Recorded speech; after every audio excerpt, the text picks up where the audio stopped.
आदर्श teaching point भाई Rajesh sir channel पर आपका बिल्कुल स्वागत है।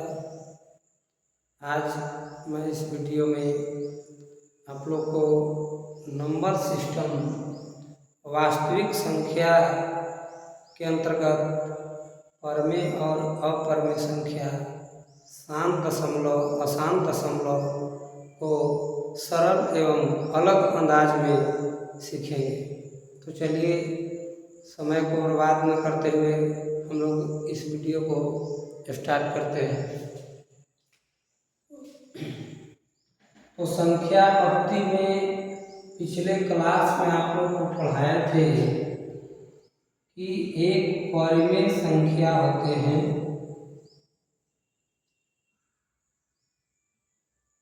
जिसको हम लोग रेशनल नंबर कहते हैं। Rational number. और दूसरा होता है अपरिमेय संख्या। अपरिमेय संख्या, इसको हम लोग इरेशनल नंबर कहते हैं। इरेशनल नंबर कहते हैं।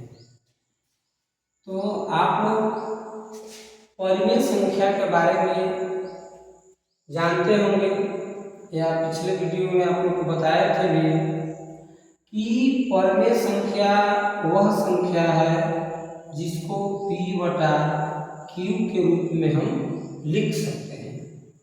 जहाँ पे बताए थे कि Q ≠ 0, यानी Q का मान नीचे बटा में 0 नहीं होनी चाहिए, क्योंकि बटा में 0 होने से यह संख्या अनडिफाइंड हो जाती है, अपरिभाषित हो जाती है। जैसा कि आप लोग यदि दें कि 2 और बटा में 0 और एक लिखे 0 बटा 2, तो क्या ये दोनों में कौन परिमेय है, यानी किसको डिफाइन किया जा सकता है और किसको डिफाइन नहीं किया जा सकता है। तो एक बात आप बताएंगे चला कि 2 में यदि हम 0 से भाग लगाएंगे तो कितना बार उससे गुणा करेंगे कि ये 2 आ जाएगा। तो आपको पता चलेगा कि 1 से यदि गुणा करते हैं तो 0 में 1 से गुणा करेंगे तो 0 ही हो जाएगा। यदि मान लीजिए कि कोई 2 से गुणा करते हैं तो 2 में 0 से गुणा करेंगे तो 0 आ जाएगा। यानी किसी भी संख्या से आप गुणा करेंगे तो ये 0 आएगा, यानी ये 2 कभी भी इससे डिवाइड नहीं होगा।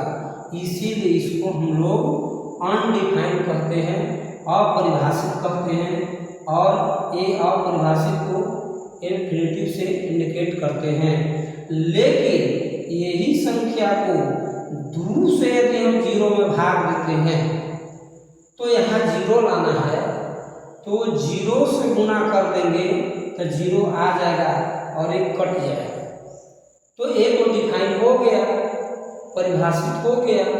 इसलिए जब परिभाषित हो गया तो ये परिमेय संख्या है, और जो अनडिफाइंड है, जिसका परिभाषित नहीं हुआ, वो ये क्या हो जाएगा, ये इन्फिनिटिव हो जाएगा। इसीलिए कहा गया है कि किसी भी संख्या को परिभाषित करने के लिए ऊपर में आप 0 रख सकते हैं, लेकिन नीचे में 0 नहीं रख सकते हैं। तो नीचे में Q होता है, इसलिए Q का मान कहा गया कि 0 के बराबर नहीं रखना चाहिए, क्योंकि नीचे Q का मान 0 होगा तो यह संख्या अनडिफाइंड हो जाएगा। तो अब आप लोग इसको समझ गए होंगे। तो हम लोग अब इसको आगे अब ध्यान देते हैं कि परिमेय संख्या, तो समझ गए। अपरिमेय संख्या का लक्षण है कि ये रूट में छाता लेकर ऐसे खड़े रहेगा, और इस छाता के अंदर जो व्यक्ति रहेगा उस व्यक्ति से पूछना, व्यक्ति का मतलब कोई संख्या, तो उस संख्या से पूछिएगा कि क्या इस छाता के बाहर निकलोगे, यानी उसका यदि वर्गमूल होगा बाहर में, तब ही समझेंगे कि ए पर में है, यदि ई रूट के अंदर है उसका कोई वर्गमूल नहीं होगा पूरे पूरे, तब समझना चला कि ये अपर में है।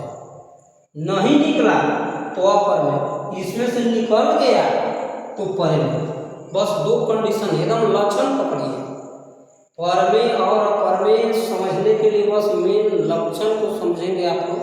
अगर ये लक्षण समझ लिए, मेन नस पकड़िए, नस।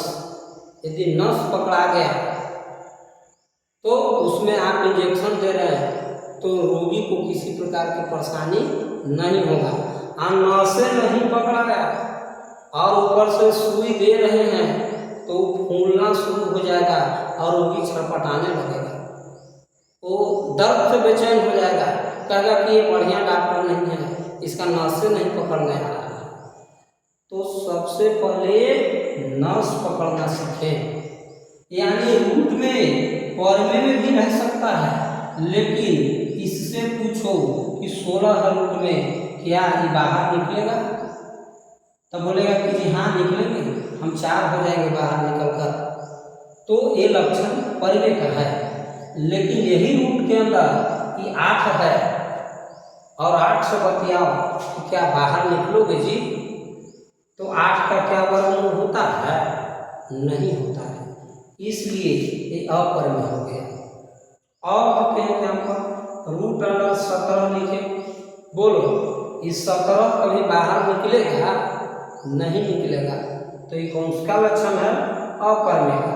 यदि इसमें रूट दे दिए 49, बोलो इससे पूछो निकलोगे? बतियाओ इससे, तो कहता है कि जी हाँ हम निकल के 7 हो जाएंगे। तो ये परमे का लक्षण है। कुछ भी हो, माइनस भी यदि रहे 16/4 निकलेगा 16 का 4 के वर्गमूल 2, माइनस है लगा दो, माइनस रहे प्लस रहे, दशमलव में हो 2.45 हो, 3.12 हो, कुछ भी हो, माइनस में 0.312 हो, ये सब पर में है। क्योंकि सबको तोड़ेंगे तो 2, 4, 5, दशमलव के बदल 1, दशमलव के बाद 2 अंक है तो 2 0, P/Q के रूप में लिख दिए। उसी तरह से इसको भी लिख सकते हैं, बोलो P/Q के रूप में लिखा गया। तो ये सब परमे का लक्षण है। यानी परमे में समझ लीजिए कि P/Q के रूप में यानी बटा में रहेगा, या खाली भी अंक है ऐसे 3, तो क्या ये परमे नहीं है? है। बटा में 1 लिख देंगे, P/Q के रूप हो गया। बोलिए क्या 4 खाली लिख दिए, ये परमे नहीं है? है। बटा में 1 लिख देंगे, P/Q के रूप में हो गया। यानी बटा के रूप में रहे, भिन्न के रूप में, अंश बटे हर के रूप में, तो परमे है। माइनस में हो या प्लस में हो, उससे कोई फर्क नहीं पड़ता है। रूट में हो, लेकिन रूट में वाला पर एक बात ध्यान देना थोड़ा सा, कि पूछना कि बाहर निकलोगे, अगर निकल गया तो परमे, और नहीं निकला तो अपर में। यदि 2 √2 लिख दिए तब बोलो एक रूट में 2 है, एक रूट के बाहर 2 है, तो बाहर वाला से हमें कोई मतलब नहीं है। जब भी मतलब रखना है तो रूट के अंदर वाला से पूछना है। जो छाता लेके खड़ी है उससे पूछो कि क्या बाहर निकलोगे, छाता से बाहर निकलोगे जी? पूछो 2 का वर्गमूल होगा पूरे पूरे? नहीं होगा। इसलिए क्या हो जाएगा? अपर में होगा। क्या होगा? अपर में होगा। क्या 3 + √5 लिख दिए? पूछो तो इससे कोई मतलब नहीं है, मेन इससे रूट वाला से मतलब रखना है। √5 है, पूछो 5 का वर्गमूल होगा? बाहर निकलोगे जी? तक जी ना हम ना निकलेंगे, तो ना निकलेंगे तो ठीक है, अपर में किस श्रेणी में होगा? और आप समझ सकते हैं 3√2 गुने 2√2, बताइए ये क्या पर में है या अपर में? तो आप लोग समझ रहे होंगे कि सर आप बताए हैं इससे कोई मतलब न है, ये रूट वाला से मतलब है, 2 का वर्गमूल नहीं होगा अपर में। सेम बात इसमें भी है, 2 का वर्गमूल नहीं होगा अपर में, इसलिए ये पूरा क्या हो जाएगा? अपर में, अपर में। लेकिन ये आपका सोचना बिल्कुल गलत है। सभी को एक ही डंडा से मत हाँक दीजिए, प्लस है या माइनस है ये सब अलग है, गुना भाग की प्रक्रिया अलग हो जाती है। जैसे इसको गुना करेंगे 3 दूनी 6, √2 में √2 से √4, 6 गुने 4 का वर्गमूल पूछो निकलोगे तो कि हाँ 2, 6 दूनी 12, बोलो परिमेय हो गया, परिमेय हो गया। तो बहुत बड़ा गड़बड़ लक्षण है ना। अब बताइए कि इस तरह से अगर दे देगा तो लड़कन एक लक्षण खाली सीख ले रहे कि सर खाली हमको हाथे में सुई देने आता है, बताइए लाशे में आ कहीं जरूरत पड़ गया मांस में देने के तब कहेगा कि दूसरा कंपाउंडर बोला वो नहीं, सब सीखना है। तो अब यहाँ पे चला ये भी ध्यान देना है कि अगर 2√3 लिख दिए बटा में 6√3 लिख दिए तो ये भागा में है तो ये कट जाएगा, 2/6 हो गया, ये परिमेय हो गया, परिमेय हो गया। तो आप समझ सकते हैं, आप समझ सकते हैं कि ये अपरिमेय नहीं होके ये परिमेय का लक्षण है, ये परिमेय है। तो यही सब एग्जाम्पल से आप लोग परिमेय और अपरिमेय के गुण को भी सीख सकते हैं। तो आप अपरिमेय का लक्षण और परिमेय का लक्षण भी समझ गए होंगे। तो अब इसी में आपको आगे की ओर अब हम लोग परिमेय संख्या और अपरिमेय संख्या में शांत और अशांत दशमलव के बारे में सीखेंगे। तो इसको आप लोग थोड़ा सा नोट करना चाहेंगे तो नोट कर सकते हैं।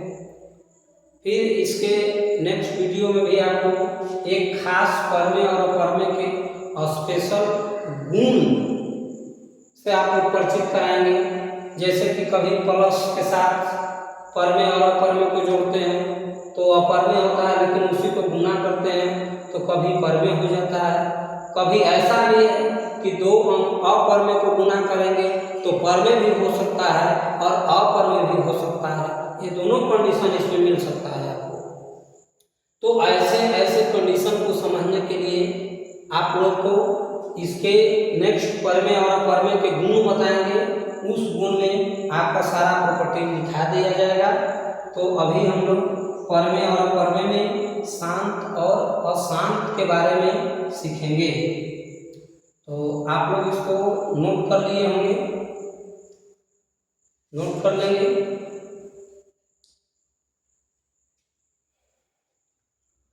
तो चलिए अब हम लोग आगे परिमेय और अपरिमेय संख्या में शांत और अशांत दशमलव के बारे में सीखेंगे। तो परिमेय में भी देखिए ध्यान देने चला, इसमें 2 लक्षण होता है। एक होता है आपका शांत दशमलव, एक होता है आपका शांत दशमलव और दूसरा होता है अशांत दशमलव, दूसरा होता है अशांत दशमलव। अपरिमेय में भी लक्षण है कि एक रूट के अंदर छाता ओढ़ के रहेगा, दूसरा अशांत रहेगा। अशांत तो अशांत में ये अनावर्ती होगा, जिसको हम लोग नॉन रिपीटिंग कहते हैं। और अशांत दशमलव में ही 2 वैरायटी के आपको मिलेगा, एक आवर्ती, इसमें भी आपको मिलेगा आवर्ती और एक मिलेगा अनावर्ती, repeating and non repeating. Repeating ये हो जाएगा नॉन रिपीटिंग, नॉन रिपीटिंग। तो अब हम लोग यहाँ पे ध्यान देंगे कि शांत दशमलव कहते किसे हैं। तो आप लोग एक सिंपल सी साधारण भाषा में आप लोग जानते होंगे बच्चे शांत दशमलव के लिए कि यदि किसी संख्या में यदि हम 4/2 लिखें और 2 से भाग दिए 4 में, तो 2 दूनी 4 कट गया। अगर पूरे पूरे कट गया तो किसका लक्षण है? शांत का। इसका लक्षण है शांत का। जिसका पूंछ कट जाए, पूंछ न रहे, तो वो शांत है। और बताइए, जिसका पूंछ बढ़ते चला जाएगा, जैसे 3 बटे हम लिख दिए कि 5, तो 5 से भाग देंगे 3 में, दशमलव बैठाएंगे, बोलो 5 छक्के 30, इसका भी कट गया पूंछ, ये शांत है। और यदि दे दे कि 7 बटे 4, 4 से भाग दीजिए, 3 बचा, चल सके 28, 2 बचा, 4 पचे 20, बोलिए ये भी कट गया, इसका भी कुछ नहीं बचा, शांत हो गया। तो आप लोग भाग विधि से सभी बच्चे जानते होंगे कि ये शांत है।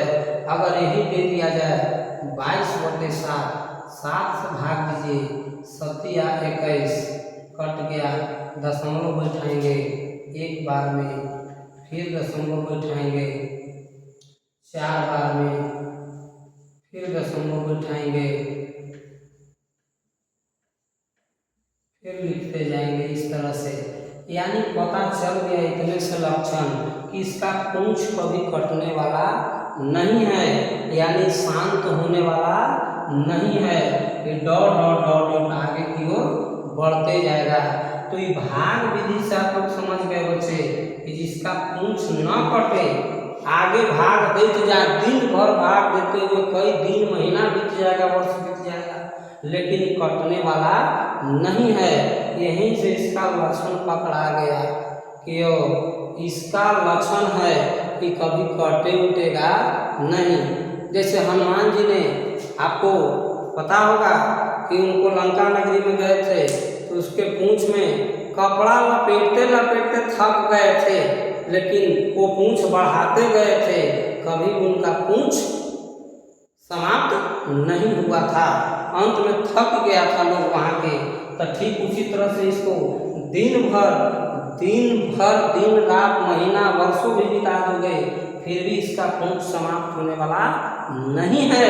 थक जाओगे तुम लोग तो कहना कि ई कितनों काट रहे हैं, इसका पूंछ कट ही नहीं रहा है, यानी ई शांत कभी नहीं होगा। ये जाकर लंका में आग लगाए करेगा, ये शांत नहीं रहेगा, चाहे जितना हनुमान जी के पूंछ में कपड़ा लपेट दो। तो ठीक उसी तरह से तब समझ जाना कि लक्षण किसका है? अशांत का लक्षण है।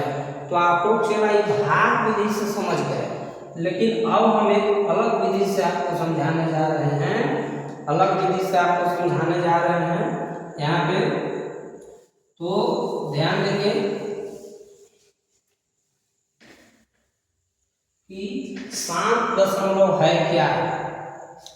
तो अगर कोई भी संख्या है और मान लीजिए कि वह दशमलव के बाद 1 2 3 लिख दिए और वो डॉट डॉट नहीं है, तो समझ जाना चला कि वो शांत है।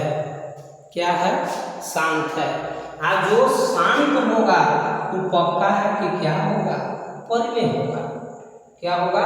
परिमेय होगा। दूसरा एग्जाम्पल, अगर दे दिए 0.025, बोलो दशमलव के बाद भी देख रहे हैं लास्ट में शांत है ना, डॉट डॉट नहीं ले जा रहा है, तो समझ जाना कि ये परिमेय है।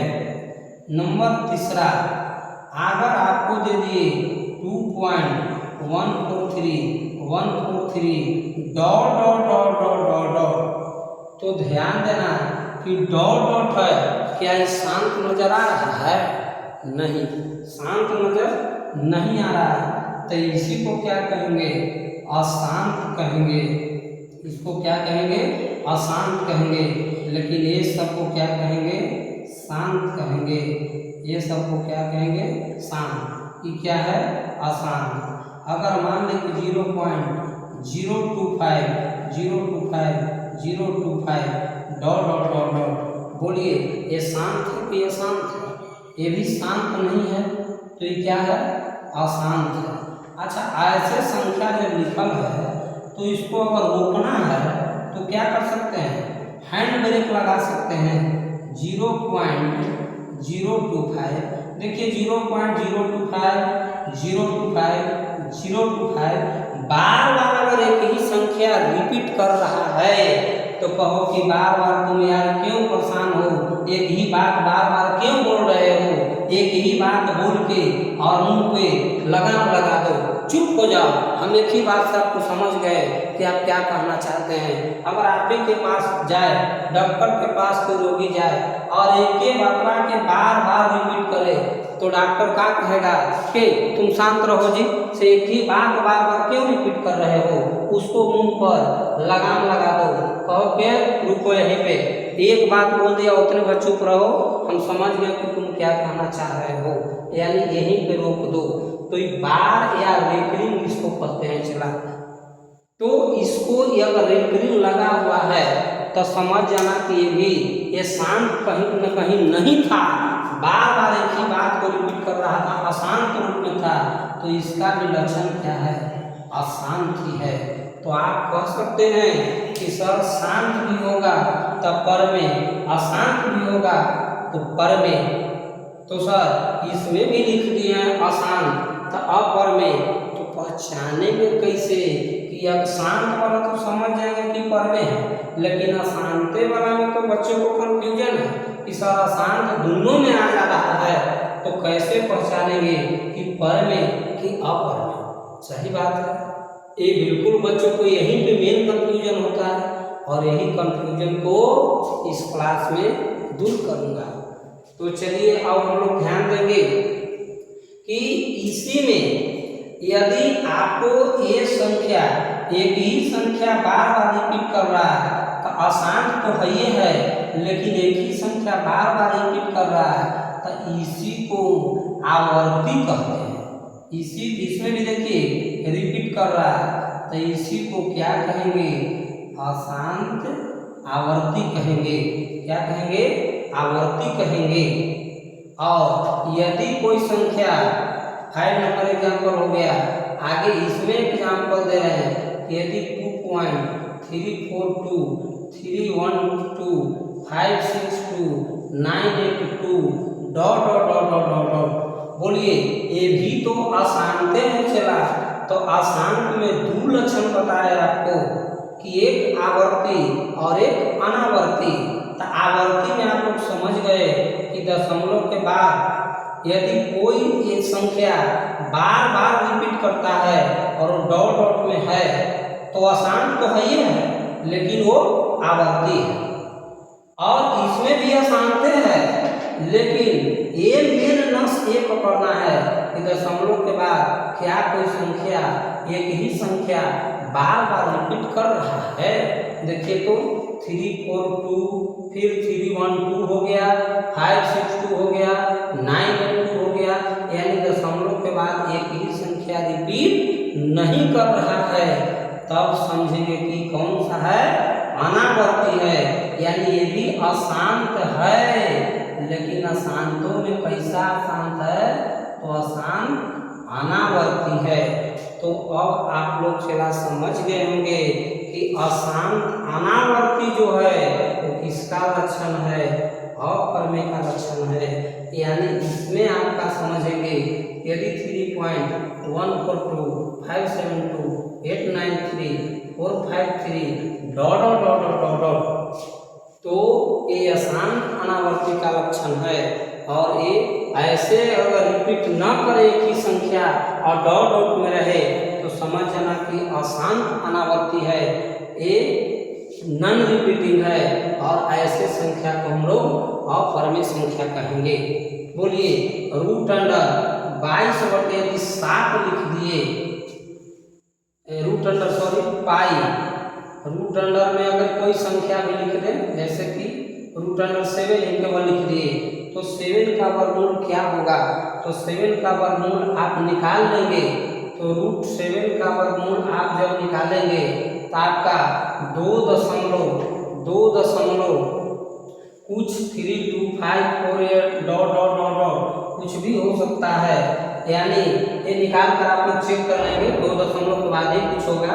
तो इसमें आपको मेन ये से हमको सीखना है कि दशमलव के बाद एक ही संख्या को बार बार रिपीट नहीं कर रहा है, तो गारंटी बात तय है कि जिसका वर्गमूल नहीं होगा पूरे पूरे वो बार बार कभी भी रिपीट नहीं होगा।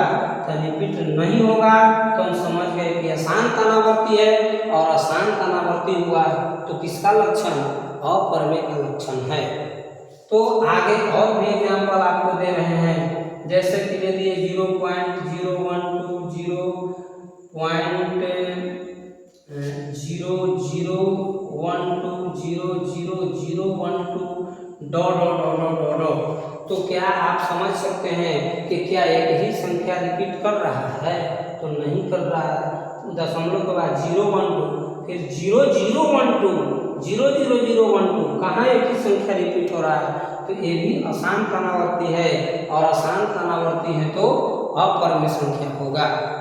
अगर मान लें कि इसमें आवर्ती में दिखाया जाए, आपको आवर्ती में दिखाया जाए यहाँ पे, तो इसको थोड़ा सा मिटाया जा रहा है, आप लोग नोट करेंगे, थोड़ा नोट करेंगे। यहाँ पे आवर्ती में कुछ एग्जाम्पल देंगे।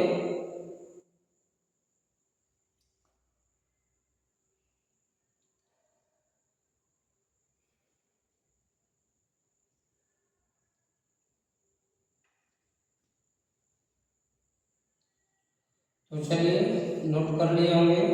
तो अब हम लोग आवर्ती में इसका एग्जाम्पल दे रहे हैं कि आवर्ती में ये भी लक्षण हो सकता है कि जैसे कि इसका एग्जाम्पल में आपको दिया जा रहा है कि यदि 2.141414 डॉट तो बार बार देखिए 141414 रिपीट कर रहा है, तो ये क्या हो जाएगा? अशांत आवर्ती हो गया। तो अशांत यदि आवर्ती होगा तो किसका लक्षण? परमेय का लक्षण होगा। अगर आवर्ती हो गया तो परमेय, और अशांत अनावर्ती हो गया तो अपरमेय। तो ये बात ध्यान से समझेंगे। अशांत आवर्ती हो गया तो कौन संख्या हो गया? परमेय हो गया। कौन संख्या हो गया? परमेय। और अशांत अनावर्ती हो गया तो कौन संख्या हो गया? अपरमेय हो गया। कौन संख्या हो गया? अपरमेय। तो आप लोग अब समझ गए होंगे। और एग्जाम्पल आपको दिया जा रहा है, जैसे कि अब ध्यान देंगे कि दे दिए 3.125 और डॉट इसमें नहीं दिए। तो डॉट जब नहीं दिए तो ये बिल्कुल शांत है, ये तो बेचारा अशांत है, ये नहीं है, कहाँ आगे भागा जा रहा है? एक बार कि हम इतने बोल के चुप, तो जब डॉट नहीं आगे बढ़ा तो ये बिल्कुल ही शांत है। अशांत है तो क्या है? शांत है तो पक्का है कि परमेय है। तो परमेय का 2 लक्षण आप लोग सीखे कि शांत भी रहेगा तो परमेय, अशांत भी रहेगा तो परमेय। तो अशांत में ई कंडीशन देखना है कि अशांत में आवर्ती होगा, मानो कोई संख्या बार बार रिपीट करेगा और डॉट रहेगा, तब परमेय। तो परमेय का मुख्य लक्षण समझेंगे, फिर से ध्यान से सुनेंगे, मेन यही के बच्चे को पढ़ाते हैं। तो शांत दशमलव में यदि शांत भी रहेगा तो परमेय, अशांत भी रहेगा तो परमेय, लेकिन लग गया, अशांत में आवर्ती होगा तबे परमेय। यानी दशमलव के बाद देखना कि डॉट है तो ये अशांत है, लेकिन ये चेक करना कि आवर्ती है कि अनावर्ती है, यानी रिपीट है कि नॉन रिपीट है, इसको रिपीट कहते हैं, रिपीटिंग। तो अब बताइए, ई में रिपीट और नॉन रिपीट पर ध्यान देना है। अगर एक दशमलव के बाद एक ही संख्या बार बार रिपीट कर रहा है तो ये आवर्ती, तो आवर्ती होगा तो परमेय होगा, आवर्ती होगा तो परमेय होगा, और अनावर्ती होगा तो अपरमेय होगा। ये बिल्कुल ये ध्यान देना है। तो जैसे देखिए इसमें शांत तो नहीं है, अशांत है, लेकिन क्या रिपीट कर रहा है? तो कि नहीं, रिपीट नहीं कर रहा है। कहाँ एक ही संख्या रिपीट कर रहा है? सब बदल के आ रहा है, यानी ये शांत नहीं है, अशांत है, लेकिन फिर भी रिपीट भी नहीं कर रहा है, अशांत भी है और रिपीट भी नहीं कर रहा है, तो ये अशांत अनावर्ती हो गया और अशांत अनावर्ती को अपर्मेय कहेंगे। तो बच्चे अब आप लोग शांत अशांत, अशांत आवर्ती, अशांत अनावर्ती दोनों कंडीशन को समझ गए होंगे और इसी कंडीशन से आपको परमेय और अपर्मेय का लक्षण समझ में आ गया होगा। तो चलिए थोड़ा सा हम लोग अब एक बात पर और चर्चा कर लेते हैं कि अपर्मेय में आप लोग समझे होंगे कि पाई, तो पाई है क्या? तो पाई एक अपर्मेय संख्या है। ऐसा क्यों? क्योंकि पाई का मान एक जब वृत्त जब है तो वृत्त के एक व्यास, ये क्या है? व्यास है, डायमीटर है, और ई क्या है? परिधि है, परिधि है। तो यही परिधि और व्यास के अनुपात को ही एक पाई से डिनोट किया गया, यानी परिधि और व्यास के अनुपात को किससे डिनोट किया गया? पाई से। और पाई का, और आपका पाई का मान आप जानते होंगे, पाई का मान 3.141, 5923, 545 ये सब आपका होता है। और इसी तरह से ये डॉट डॉट डॉट डॉट यानी कभी भी ये शांत नहीं होता है। पाई का मान आप भाग दे सकते हैं, ये पाई का मान निकालेंगे तो इसका 3.14159235545 डॉट डॉट डॉट डॉट। तो आप देख रहे होंगे कि दशमलव के बाद क्या कोई संख्या बार बार एक ही संख्या रिपीट हो रहा है? ध्यान से देखिए तो 1 4 1, फिर आ गया बदल के 5 9 2 3 5 4 5, कहाँ एक ही संख्या रिपीट हो रहा है? तो एक ही संख्या रिपीट नहीं हो रहा है और शांत भी नहीं है, डॉट डॉट पर भागल जा रहा है, तो अशांत और रिपीट नहीं कर रहा है। तो अनावर्ती, अनावर्ती और अशांत अनावर्ती को हम लोग क्या कहते हैं? चला अपर्मेय कहते हैं। क्या कहते हैं? अपर्मेय कहते हैं। लेकिन यही 22/7 यदि लिख दिया जाए, 22/7, पाई का मान जानते हैं कि 22/7 होता है, लेकिन पाई एक अपर्मेय हो जाता है, लेकिन इसी का मान 22/7 लिखेंगे तो ये परमेय होता है, क्योंकि इसको हम लोग P/Q के फॉर्म में लिख सकते हैं, या लिख रहे हैं, सामने देख रहे हैं कि P 22 है, Q 7 है, तो P/Q के रूप में हो गया। इसीलिए 22/7 परमेय, लेकिन पाई कहे तो अपर्मेय, क्योंकि पाई का मान इतना होता है। तो देख ही रहे हैं ये संख्या रिपीट नहीं कर रहा है, ये संख्या रिपीट नहीं कर रहा है। तो आप पाई का मान आप मैथ बनाते समय बच्चे 3.14 प्रयोग करते होंगे। पाई का मान 22/7 भी प्रयोग करते हैं और 3.14 भी प्रयोग करते हैं। तो क्या 22/7 परमेय है, लेकिन 3.14 है जो क्या है? अपर्मेय है। क्या है? अपर्मेय है। तो अब पाई से रिलेटेड एक बहुत इंपॉर्टेंट बात जो आप लोग कभी नहीं सुने होंगे कि पाई दिवस कब मनाया जाता है? पाई दिवस कब मनाया जाता है? तो बताइए, आप लोग अपने बर्थडे को जानते हैं, जन्म दिवस, तो उसी तरह से पाई का भी बर्थडे हुआ होगा, तब ना पाई दिवस बना जी। तो पाई दिवस कब मनाते हैं? तो पाई दिवस के बारे में हम लोग समझेंगे कि पाई का मान 3.14 होता है। पाई का मान 3.14 होता है। तो समझ जाइए कि इधर है जो डे है और इधर है मंथ है, यानी 14 दिन हो गया, यानी 14 तारीख आई तीसरा महीना, और तीसरा महीना को ही हम लोग मार्च कहते हैं। यानी आप ये ट्रिक्स समझ गए होंगे, 3.14 पाई का मान होता है, और यही पाई का वैल्यू से हम लोग दिवस की भी डेट जानकारी रख लेंगे कि इधर है जो डेट है, इधर है जो मंथ है। तो बताइए, डेट लिख दिए 14, मंथ तीसरा महीना जनवरी फरवरी मार्च होता है, यानी 14 मार्च को ही हम लोग पाई दिवस के रूप में मनाते हैं, पाई दिवस के रूप में मनाते हैं। तो आपको ये कैसा लगा ट्रिक, ये आप कमेंट बॉक्स में लिखेंगे कि सर आपने कैसा ये पाई दिवस के रूप में बताए, जो इससे मान भी और उसका दिवस का दिन भी दोनों सर याद हो गया, गजब बात है। तो चलिए अब हम लोग इस पे ज़्यादा आज चर्चा नहीं करेंगे, और इतना ही हम लोग अब इस वीडियो में आप लोग शांत अशांत, पर में अपर में ये सभी लक्षण सीख गए होंगे।